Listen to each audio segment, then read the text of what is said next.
The pandemic has brought the whole world to a standstill. It has completely changed the way we function. We no longer go out to have a cup of coffee. We don't go out to watch a movie. We don't even go out for shopping these days because we are forced to stay at home due to the lockdown.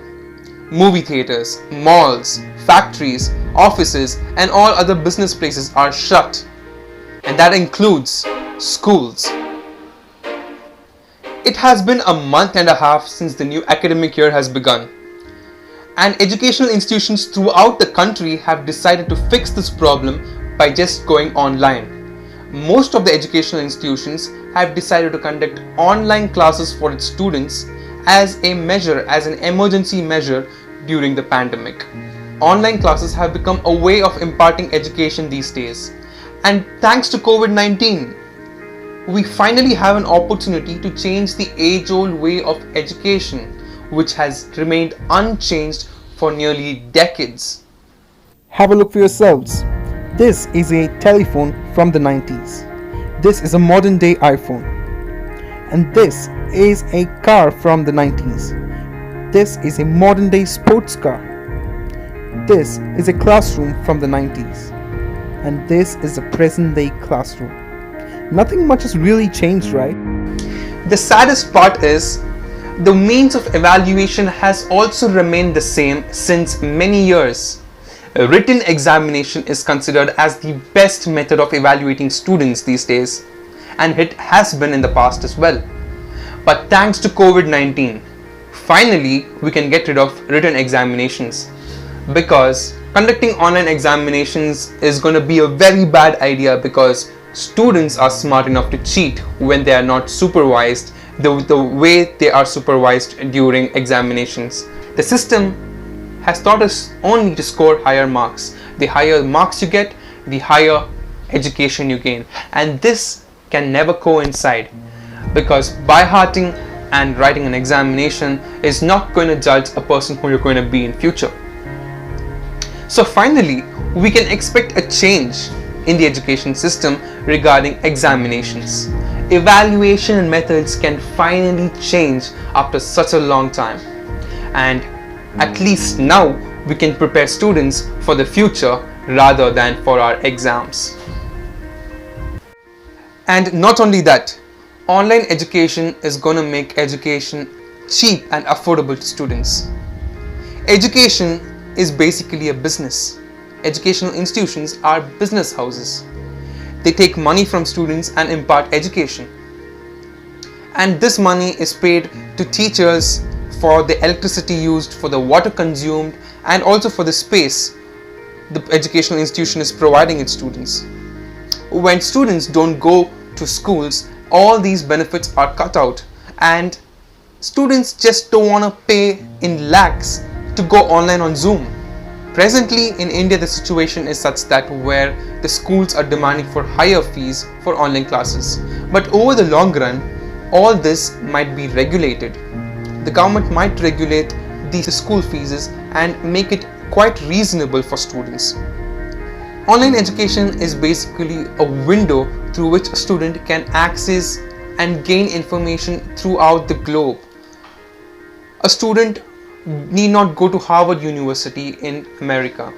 He can rather stay at home in the comfort of his home and watch online classes being conducted from these prestigious institutions throughout the globe. Online education is amazing, but India is not ready for it yet. Here are some facts you need to know about our country. The Indian population consists of 130 crores, out of which 60% are considered as poor, and out of which 30% are considered as extremely poor. India is a country which has the highest number of students, second highest in the world. Our student population is approximately 35 crores.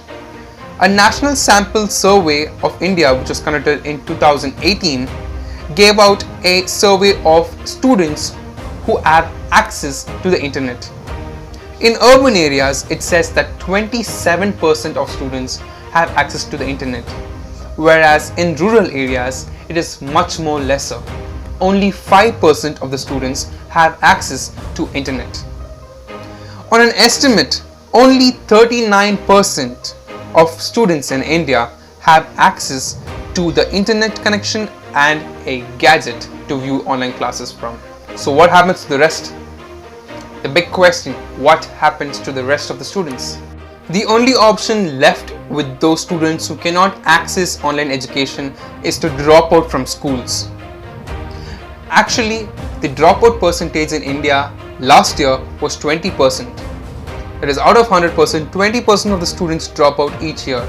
And this year, it's going to be the highest because online education is accessible only by a very few number of students in our country. Even at present, the Zoom classes which are being conducted by the educational institutions, only 50% of the actual strength is present. What happened to the rest? It's just that they cannot afford or have a reach to online education because of their backwardness. India is a country which is still developing. Most of our population belong to the middle class, lower middle class, and the poor section of the communities. Keeping this in mind, how can we provide online education to the people who cannot access this?